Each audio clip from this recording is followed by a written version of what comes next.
పరిశుద్ధ దేవా స్తుతింతును, స్తోత్రార్హుడా నిన్నే ప్రణుతింతును. పరిశుద్ధ దేవా స్తుతింతును, స్తోత్రార్హుడా నిన్నే ప్రణుతింతును. ఆరాధనా ఆరాధనా ఆరాధనా ఆరాధనా ఆరాధనా ఆరాధనా ఆరాధనా ఆరాధనా.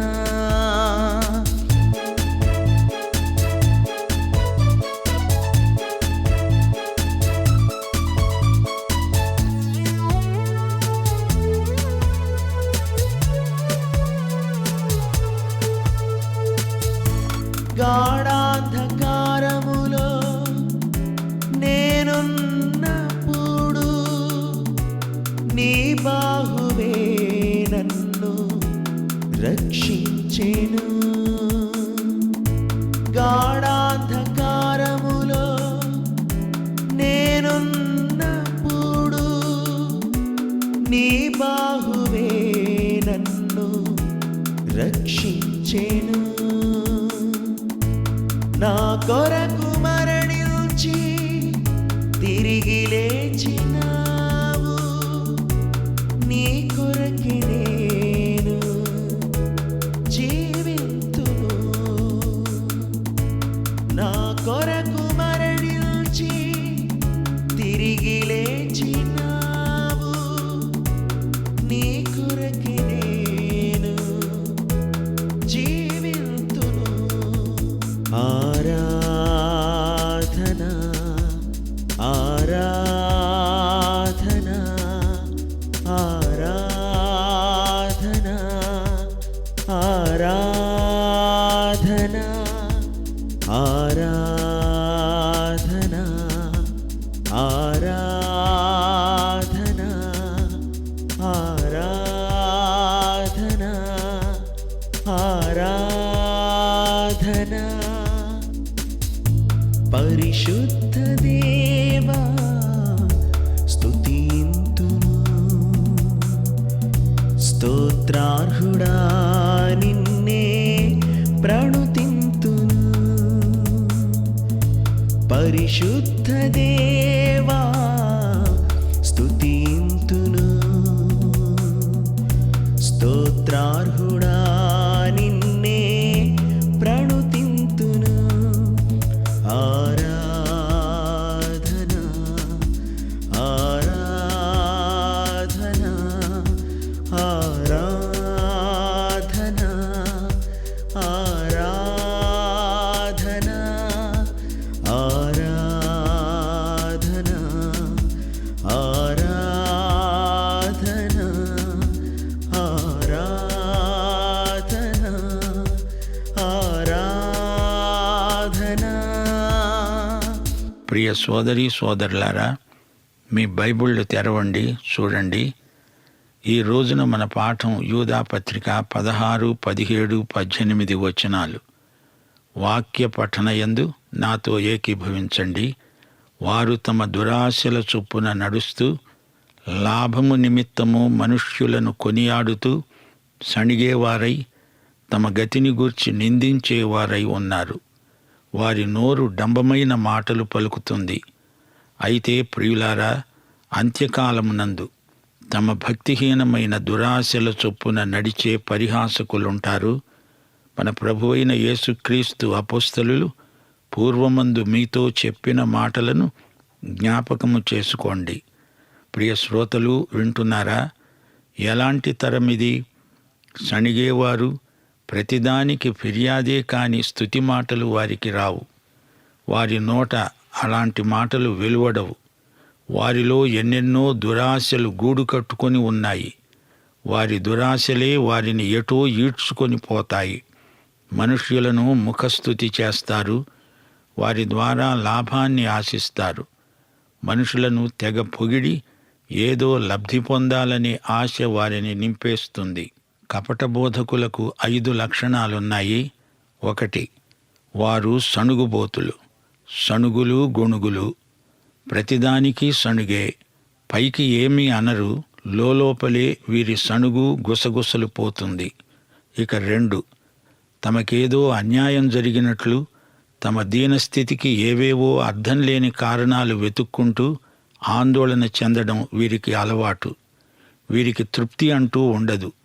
దేవుడే తమకేదో అన్యాయం చేసినట్లు మాట్లాడతారు. పొద్దస్తమానం ఏడుపుగొట్టు ముఖాలతో తయారవుతారు. తమకున్న స్థితిగతులను గురించిన సణుగు వీరి ఆనందాన్ని హరించి వేస్తుంది. వీరు క్రీస్తు వద్దకు వచ్చిన తరువాత కూడా వీరి మనస్తత్వం వెర్రి తలలు వేస్తోంది. 3, స్వకీయమైన దురాశలు, శరీర సంబంధమైన కోరికలు వారిలో చెలరేగుతూనే ఉంటాయి. వాటికి అంతూ పొంతూ ఉండదు. ఈ కోరికలు మంచివి కావు, చెడువి కావు. ఇవి అవినీతికరమైనవి కావు గాని క్రీస్తు నీతి వాటిలో మచ్చుకు కూడా కనిపించదు. దేవునికి మహిమ చేకూర్చే ఆలోచనలు కావివి. వీరికి మత వ్యాసంగాలుంటాయి. వీరికి బోల్డన్ని సాంఘిక కార్యక్రమాలుంటాయి. అయినా వీరికి తృప్తి అనేది ఏ కోశానా ఉండదు. ఇక 4, వీరు నోరు తెరిచారు అంటే పొగడ్త మాటలు ధారా ప్రవాహంలాగా వస్తూనే ఉంటాయి. ప్రగల్భాలు, స్వాతిశయం మాటలను దుర్వ్యయం చేసే మనుషులు వీరు. అన్నీ పనికిమాలిన మాటలు, బడాయి మాటలు, దగా మాటలు. అవి మాటలే గాని వాటికి అర్థము పర్థము ఉన్నట్లు కనిపించదు. అలాంటి వారు ఒక గమ్యము దీక్ష గలవారు కారు. మాటలను దొర్లించే దొరలు వీరు. చేసేది ఏమీ ఉండదు, ఉట్టి మాటల పోగులు, వాచాశూరులు గాని క్రియాశూన్యులు, పగటి వేషగాండ్ల తంతు. ఇలాంటి వారు సేవలో ఉన్నారు అంటే వీరు ప్రక్కదోవన లోపలికి జొరబడిన రకం. ఇకపోతే 5వ వర్గానికి చెందిన వారెవరంటారా? ఒక మనిషి అధికారంలో ఉన్నాడంటే తెగ పొగడుతారు. ఆ తరువాత వారినే తెగడుతారు కూడా. అవతలి వ్యక్తి అధికారాన్ని వాడుకునేందుకు ఈ వేషం వేస్తారు. మనుషులను తమ స్వార్థం కోసం వస్తువుల్లాగా వాడుకుంటారు. పని అయిపోయిన తరువాత వస్తువును పారేసినట్లే వారిని అవతలికి విసిరి పారేస్తారు. పొగడ్తలలో 98% అబద్ధాలుంటాయి, అతిశయోక్తులుంటాయి. యాకోబు తన పత్రికలో ఇలాంటి మనస్తత్వం గలవారిని ఎండగట్టాడు. అన్నాడు, యాకోబు పత్రిక 2వ అధ్యాయం 1 నుండి 4వ వచనం వరకు, నా సహోదరులారా, మహిమాస్వరూపి అయిన మన ప్రభువైన యేసుక్రీస్తును గురించిన విశ్వాసము విషయములో మోమాటము గలవారై ఉండకండి. ఎలాగనగా బంగారు ఉంగరములు పెట్టుకొని ప్రశస్త వస్త్రములు ధరించుకొనిన ఒకడు మీ సమాజ మందిరములోనికి వచ్చినప్పుడు, మురికి బట్టలు కట్టుకొన్న దరిద్రుడు మీ సమాజ మందిరములోనికి వచ్చినప్పుడు మీరు ప్రశస్త వస్త్రములు ధరించుకొన్న వానిని చూచి సన్మానించి, నీవిక్కడ మంచి స్థలమందు కూర్చో అని చెప్పి ఆ దరిద్రునితో, నీవిక్కడే నిలువు, లేక అక్కడ నా పాదపీఠమునకు దిగువన కూర్చో అని చెప్పిన ఎడల, మీ మనస్సులలో భేదములు పెట్టుకొని మీరు దురాలోచనతో విమర్శ చేసిన వారవుతారు గదా. ప్రియ శ్రోతలు, వింటున్నారా? పక్షపాత బుద్ధి దేవుని బిడ్డలకు తగదు. అది అవలక్షణం. ముఖస్తుతి మాటలు దేవుడు ఆమోదించడు. కొర్నేలి ఇంటిలో పేతురు చేసిన ప్రసంగ సారాంశం ఇదే: దేవుడు పక్షపాతి కాడు. నాటి నుండి నేటి వరకు పక్షపాతం అడపాదడపా వ్యక్తుల పరామర్శల్లో కనపడుతోంది. సోదరీ సోదరులారా, మనకు కావలసింది దేవుని మెప్పు. దేవుడు స్వయంగా మనల్ని ప్రశంసించాలి. భళా మంచి దాసుడా, దాసురాలా అని ప్రభువు మెచ్చుకోవాలి గాని మనుషుల మెప్పు మనకు అనవసరం. దేవుని మహిమను మనుష్యులు దొంగిలించకూడదు. కపట బోధకులు కోరేది దేవుని మెప్పు కాదు, ప్రజల మెప్పు. దావీదు దేవుని మెప్పు కోరాడు, సౌలు ప్రజల మెప్పును కోరాడు. ప్రజలను బోధకుడు మెచ్చుకోవడం, బోధకుణ్ణి ప్రజలు మెచ్చుకోవడం పరస్పర ప్రశంసా పరిచర్య గాని అది దైవ సేవ కాజాలదు. అపొస్తలులు మొదటి నుండి సంఘాలను హెచ్చరిస్తూనే ఉన్నారు. దురాశ గర్భము ధరించి పాపమును కంటుంది, పాపము పరిపక్వమై మరణాన్ని కంటుంది అని యాకోబు అన్నాడు. దురాశ చొప్పున నడువకూడదని, దురాశ వలన ఆధ్యాత్మిక నష్టం వాటిల్లుతుందని నాటి అపొస్తలులు పలు సందర్భాలలో చెప్పారు. లాభము నిమిత్తము మనుషులను కొనియాడడం తప్పు. మనుషులను వాడుకోకూడదు. మనుషులు వస్తువులు కారు గదా. భక్తిహీనమైన దురాశల వల్ల నడిచే పరిహాసకులు అంత్యకాలమందు ఎక్కువవుతారు. అపొస్తలుల బోధను మనం మరువకూడదు. దేవుణ్ణి స్తుతించాలి. మనుషులను స్తుతిపాఠంతో మెప్పించి వారి ద్వారా ప్రయోజనం పొందాలనే దురుద్దేశం మంచిది కాదు. ఇలాంటి భ్రష్ట మనస్కులు సంఘములలోకి జొరబడతారు. ప్రకృతి సంబంధులు, ఆత్మ నింపుదల నడుపుదల లేనివారు వచ్చి మీకు బోధిస్తారు. యేసు ప్రభు యొక్క కనికరాన్ని గుర్తెరిగి ప్రవర్తించాలి. విశ్వాస భ్రష్టత్వం సంప్రాప్తమయ్యే రోజులు వస్తాయి, జాగ్రత్తగా ఉండండి అంటూ యూదా సంఘాలను గట్టిగా హెచ్చరిస్తున్నాడు. అయినా విశ్వాసులారా, మీరేమీ కంగారు పడకండి. దీనికంతటికీ దేవుని చిత్తమేదో సంకల్పమేమిటో తెలుసుకోండి. కంగారు పడకండి ప్రియులారా అని యూదా వారిని బలంగా హెచ్చరిస్తున్నాడు. ప్రియులారా అని వారిని సంబోధిస్తున్నాడు. ఎన్ని బలహీనతలున్నా వారిని యూదా ఎంతో ప్రేమిస్తూ ప్రియులారా అని పిలుస్తున్నాడు. ఇది అంత్యకాలం. భక్తిహీనులు, విశ్వాసహీనులు, కపటబోధకులు, స్వార్థపరులు ఈ కాలంలో బయలుదేరతారని అపొస్తలులు చెప్పేవారు. మీకు జ్ఞాపకముందా? ఇట్టి నాయకులు డంబమైన మాటలు పలుకుతారు. వీరి డంబాచారం ప్రజలను మభ్యపెడుతుంది. వీరు పరిహాసకులు. వీరు వ్యంగ్యంగా మాట్లాడతారు. దేవుని వాక్య సత్యాలను మననం చేసుకోండి. దేవుని హితవాక్యాన్ని మరచిపోకండి. దేవుని వాక్యము మీలో సమృద్ధిగా నివసించాలి. దేవుని వాక్య సత్యాలు సందర్భోచితంగా అప్పటికప్పుడే మీకు జ్ఞాపకం వచ్చేటంతగా వాటిని మననం చెయ్యండి, కంఠతా చెయ్యండి. అది మంచి అభ్యాసం. దేవుని వాక్య అజ్ఞానం క్షమించరాని నేరం. శోధనలను ఎదుర్కొన్నప్పుడు ప్రభువు వాక్యమనే ఆత్మ ఖడ్గాన్ని ప్రయోగించిన సంగతి మీకు జ్ఞాపకం ఉంది గదా. వాక్యం రానివారు సైతాను శోధనలకు ఇట్టే లొంగిపోతారు. వాక్యం తెలియని వారు సైతాను మాటలు నమ్మి మోసపోతారు. ప్రతి సమస్యను గురించి దేవుని వాక్యము ఏమి చెబుతుందో తెలిసి ఉండాలి గదా. సమస్య పరిష్కారం దేవుని వాక్యమే. ప్రకృతి సంబంధులు, ఆత్మ లేనివారు, భేదములు కలిగించేవారు, నిలువెల్లా స్వార్థముతో నిండినవారు, దేవుని ఆత్మ వారిలో లేనందున దేవునికి విరుద్ధంగా మాట్లాడతారు. వారు ఆధ్యాత్మిక విలువలను ఎరుగరు. దేవునికి, దేవుని చిత్తానికి వ్యతిరేకమైన బోధలు వారి నోట వెలువడుతాయి. ఆత్మ పలికించిన మాటలు కావు వారి బోధలు. వారి భ్రష్టత్వాన్ని బయలుపరుస్తాయి. వీరు సంఘాలలో చీలికలు తెస్తారు. దురాశాపరులు. వీరికి దేవుని వాక్యం తెలియదు. దేవుని వాక్య ప్రభావం వీరి జీవితాలలో బొత్తిగా కనిపించదు. వారి సొంత జ్ఞానాన్ని ప్రదర్శిస్తారు. దానివల్ల అమాయకులైన విశ్వాసులకు తీరని నష్టం కలిగించిన వారవుతున్నారు. దేవుని వాక్యానికి భిన్నమైన బోధ ఏదైనా వారు తిరిగి జన్మించిన విశ్వాసులు కానే కారని బయలుపరుస్తుంది. ఇలాంటి బోధకులు సంఘాలలో విభేదాలకు, గుంపులకు కారకులవుతున్నారు. దేవుని వాక్యమందలి ప్రాతిపదిక సిద్ధాంతాలను పదిలంగా మనం కాపాడాలి. దేవుని సంఘమందు సిద్ధాంతపరమైన పవిత్రతను పాటించాలి.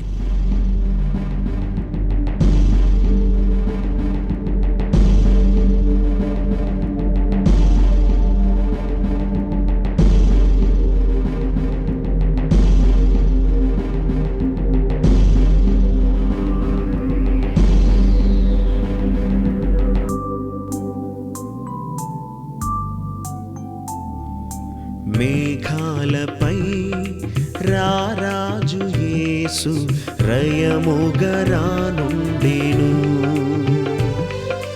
మేఘాలపై రారాజు యేసు రయముగరానుండెను.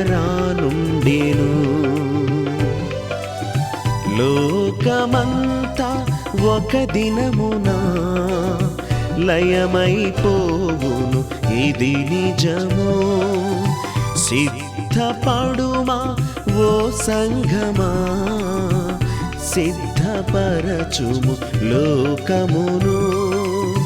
యేసుని వైపే చూచెదను, యేసుని వెలుగులో నడిచెదను. యేసుని కొరకే బ్రతికెదను, యేసుని ప్రేమను చాటెదను. యేసుని మహిమను పొందెదను. సత్య జీవ మార్గము ఘనుడేసు దేవుడే. సత్య జీవ మార్గము ఘనుడేసు దేవుడే. నిత్య రాజ్యము నీదగును, నమ్ముము క్రీస్తుని దినమే. నిత్య రాజ్యము నీదగును, నమ్ముము క్రీస్తుని దినమే. మేఘాలపై రారాజు యేసు రయముగరానుండెను. మేఘాలపై రారాజు యేసు రయముగరానుండెను. లోకమంతా ఒక దినమున లయమైపోవును, ఇది నిజము. సిద్ధపడుమా ఓ సంఘమా, సిద్ధపరచుము లోకమును. యేసుని వైపే చూచెదను, యేసుని వెలుగులో నడిచెదను. యేసుని కొరకే బ్రతికెదను, యేసుని ప్రేమను చాటెదను. యేసుని మహిమను పొందెదను. ఈ కపట బోధకులు వాదోపవాదములందు ఆసక్తి గలవారు. అవతలి పక్షం వారి మాటలు వినిపించుకోరు, వారి మనస్సులను గాయపరుస్తారు. ఇది వారికి ఒక చెలగాటం. వీరు ప్రకృతి సంబంధులు, ఆత్మానుసారులు కారు. మానవుడు శరీర జీవాత్మల సంకలనమే. శరీరానుసారులు శరీర విషయాలను మనస్కరిస్తారు. ప్రకృతి సంబంధికి ప్రాణాత్మల మధ్య విభజన రేఖ లేదు. ప్రకృతివాదికి ఆత్మ విషయాలు వెర్రితనంగా కనిపిస్తాయి. దేవుని ఆత్మకు ఇట్టివారిలో తావులేదు. వీరు పశుప్రాయులు. తమ స్వార్థం కోసం అవకాశాలన్నీ దొరికినంత మట్టుకు వినియోగించుకుంటారు. రావలసిన దానికంటే ఎక్కువగా డబ్బు రాబట్టుకుంటారు. ఈ వ్యక్తి తన కోసమే తాను జీవిస్తాడు. సంఘాలలోకి జొరబడి వచ్చిన ఈ బోధకులకు పరిశుద్ధాత్మ నింపుదల అంటే ఏమిటో తెలియదు. అపొస్తలుడైన పౌలు ఎఫెసును సందర్శించినప్పుడు అక్కడ కొందరు విశ్వాసులమని చెప్పుకుంటూ తిరుగుతున్నారు. నిజానికి వీరు విశ్వాసులు కానే కారు. వీరికి యోహాను బాప్తిస్మం తెలుసు, అంతే. అపొస్తలుల కార్యములు 19వ అధ్యాయం 1 నుండి 7వ వచనం వరకు ఈ సంగతి తేటగా రాయబడి ఉంది. మీరు విశ్వసించినప్పుడు పరిశుద్ధాత్మను పొందారా అని పౌలు అడిగాడు. వారన్నారు, పరిశుద్ధాత్మ ఉన్నాడన్న సంగతే మేము వినలేదు. యోహాను బాప్తిస్మం ఒక్కటే మాకు తెలుసు అన్నారు. అప్పుడు వారు ప్రభువైన యేసు నామమున బాప్తిస్మము పొందారు. వారు 12. పౌలు వారి మీద చేతులుంచి ప్రార్థించగా పరిశుద్ధాత్మ వారి మీదికి వచ్చాడు. సోదరీ సోదరులారా వినండి. మానవుని నిర్మాణం 3 భాగాలు: శరీరం, జీవం, ఆత్మ. 1 తెస్సలోని పత్రిక 5వ అధ్యాయం 23వ వచనం.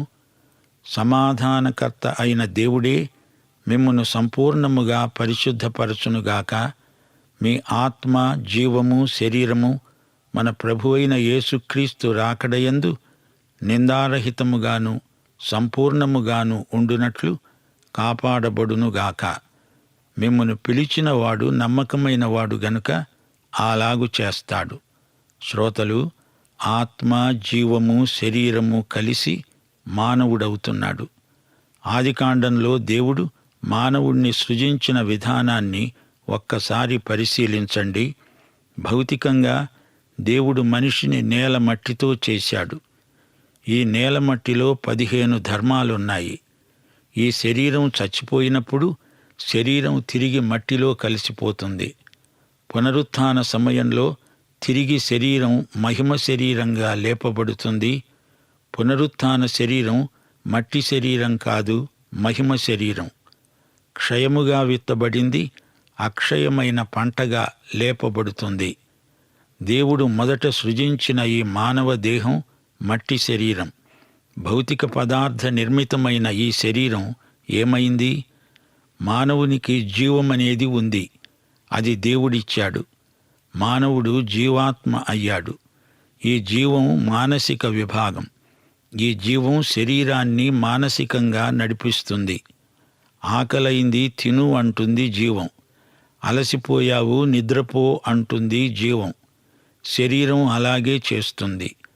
అతని తెలివితేటలు, అతని నైపుణ్యం, అతని స్నేహశీలం అన్నీ జీవము నుండే శరీరానికి వస్తాయి. జీవం శరీరం ద్వారా భౌతిక ప్రపంచానికి స్పందిస్తుంది, ప్రతిస్పందిస్తుంది. జీవమును బట్టే మనిషి మానసిక జీవి అవుతున్నాడు. అయితే శరీరాన్ని, జీవమును మించింది మరొకటి దేవుడు మనిషికిచ్చాడు. దేవుడు మానవుని నాసికారంధ్రములలో తన ఊపిరిని ఊదాడు. ఇది మానవునిలోని ఆత్మ, ఇది మానవాత్మ. ఇప్పుడు మానవుడు మానసిక జీవి మాత్రం కాదు, ఆత్మజీవి అయ్యాడు. ఈ ఆత్మ దేవుని వైపు చూస్తుంది, దేవుణ్ణి కోరుతుంది. మానవాత్మ ఆరాధన చెయ్యాలని కోరుతుంది. శ్రోతలు గ్రహించండి, మానవుడు శరీరము, జీవము, ఆత్మ ఈ మూడింటి మేలు కలయిక. ఇది మానవ త్రిత్వం. శరీరము, జీవము, ఆత్మ. శరీరం భౌతికం, జీవం మానసికం, ఆత్మ ఆధ్యాత్మికం. యూదా అంటున్నాడు, వీరు ప్రకృతి సంబంధులు. వీరి మనస్సు శరీరం వైపునకే మొగ్గుతుంది. ఆహార, నిద్ర, కామాతురతలు వీరి మానసిక ప్రవృత్తి. భౌతిక శరీరం పశు ప్రవృత్తి గలది, కాని పశువుకు లేని మానసిక ప్రవృత్తి మనిషికి ఉంది. మానవుడు పతనమైనప్పుడు ఏం జరిగింది? మానవుణ్ణి 3 అంతస్తుల మేడకు పోల్చవచ్చు. మొదటి అంతస్తు శరీరం, ఆహారశాల, వంటగది, అది భౌతికం. 2వ అంతస్తు మధ్యగది, ఇది మానసికం.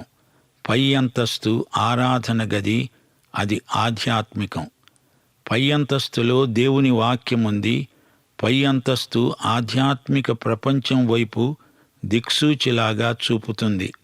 దేవుని వాక్యం మనకు అర్థమయ్యేది పై అంతస్తులోనే. క్రింది అంతస్తులో దేవుని వాక్యం అసలే అర్థం కాదు. మానవుడు పతనమైనప్పుడు ఈ క్రమం తల్లకిందులైంది. భౌతికం పై అంతస్తుగా మారింది. అందుకే ఈ రోజున సగటు మనిషికి కడుపే దేవుడై కూర్చుంది. మానవుని శరీరం వైపునకే మనసు మొగ్గు చూపుతోంది. స్వార్థకేంద్రితమై పరులకు కీడు చేసే బుద్ధి మానవునికి సంక్రమించింది. దేవుని దృష్టిలో ఇది అపసవ్యం, అనాధ్యాత్మికం. అవినీతి వైపే మనిషి ఆకర్షితుడవుతున్నాడు. మానవుడు పతనమైనప్పుడు అతని ఆత్మ మృతమైంది. దేవునితో సంబంధం తెగదింపులైపోయింది. ఈ విధంగా మానవుడు దేవునికి శత్రువైపోయాడు.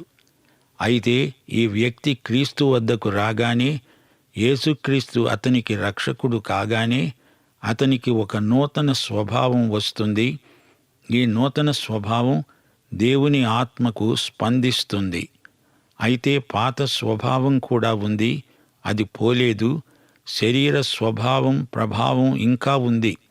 దానికి లొంగిపోయే వీలుంది. రోమాపత్రిక 8వ అధ్యాయంలో ఈ అంశాన్ని అపొస్తలుడైన పౌలు వివరించాడు. 6వ వచనం, ఆత్మానుసారులు ఆత్మ విషయముల మీద మనస్సుంచుతారు. శరీరానుసారమైన మనస్సు మరణం, ఆత్మానుసారమైన మనస్సు జీవము సమాధానము అయి ఉన్నది. 1 యోహాను 1వ అధ్యాయం 6వ వచనం. దేవునితో సహవాసము గలవారమని చెప్పుకుంటూ చీకటిలో నడిచిన ఎడల మనము అబద్ధమాడుతున్నాము, సత్యమును జరిగించని వారమవుతున్నాము. శరీరానుసారమైన మనస్సు దేవునికి విరోధము. అందుకే ఆదాము దేవుని వద్ద నుండి పారిపోయాడు. శరీరానుసారమైన మనస్సు దేవుని ధర్మశాస్త్రమునకు లోబడదు, ఏమాత్రమును లోబడనేరదు. దేవుని ఆత్మ మీలో నివసించి ఉన్న ఎడల మీరు ఆత్మ స్వభావము గలవారే కాని శరీర స్వభావము గలవారు కారు. శరీర స్వభావంతో దేవుణ్ణి సంతోషపెట్టలేము. నూతన జన్మ పొందినప్పుడు ఆత్మ జీవించింది, దేవునికి అనుకూలమైంది. దేవుని ఆత్మే నీ ఆత్మను బ్రతికిస్తాడు. మనము ఆత్మ ద్వారానే తిరిగి జన్మిస్తాము. దేవుని ఆత్మే దేవుని సంగతులను మనకు వివరిస్తాడు. ఒక కొత్త ప్రపంచంలోకి వచ్చినట్లవుతుంది. నీ జీవితానికి అదొక కొత్త ఆరంభమవుతుంది. గలతీ పత్రిక 5వ అధ్యాయం 17వ వచనంలోని పోరాటం విశ్వాసిలో కొనసాగుతూనే ఉంటుంది. శరీరము ఆత్మకు, ఆత్మ శరీరానికి విరోధముగా అపేక్షిస్తాయి. ఇవి ఒకదానికొకటి వ్యతిరేకముగా ఉన్నాయి గనుక మీరేమి చేయ నిశ్చయిస్తారో వాటిని చెయ్యరు. అటూ ఇటూ పాత కొత్త స్వభావాలు మనిషిని లాగుతూ ఉంటాయి. 1 కొరింథీ 15వ అధ్యాయం 45వ వచనంలో పౌలు పునరుత్థానాన్ని గురించి మాట్లాడుతూ అన్నాడు, ఆదాము అనే మొదటి మనుష్యుడు జీవించే ప్రాణి అయ్యాడు. కడపటి ఆదాము జీవింపజేసే ఆత్మ అయ్యాడు. ఏదెను తోటలో ఆదాము మొదటివాడు, శిలువ మీది యేసుక్రీస్తు రెండోవాడు. మొదటి ఆదాము, కడపటి ఆదాము, మొదటి మనుష్యుడు, రెండో మనుష్యుడు. వ్యత్యాసం గుర్తించారా? ఆత్మ సంబంధమైనది మొదట కలిగినది కాదు. ప్రకృతి సంబంధమైనదే మొదట కలిగినది, తరువాత ఆత్మ సంబంధమైనది. మొదటి మనుష్యుడు భూసంబంధి అయి మంటి నుండి పుట్టినవాడు. రెండవ మనుష్యుడు పరలోకము నుండి వచ్చినవాడు. ఆయనే యేసుక్రీస్తు. పాఠం ఇంతటితో సమాప్తం. మన ప్రభు అయిన యేసుక్రీస్తు వారి కృప, తండ్రి అయిన దేవుని ప్రేమ, పరిశుద్ధాత్మ యొక్క అన్యోన్య సహవాసము మనకు సదాకాలము తోడై ఉండునుగాక. ఆమేన్. ఈ కార్యక్రమం మీకు నచ్చిందా? అయితే వెంటనే మిస్డ్ కాల్ ఇవ్వండి. బహుమతి పొందే విజేత మీరే కావచ్చు.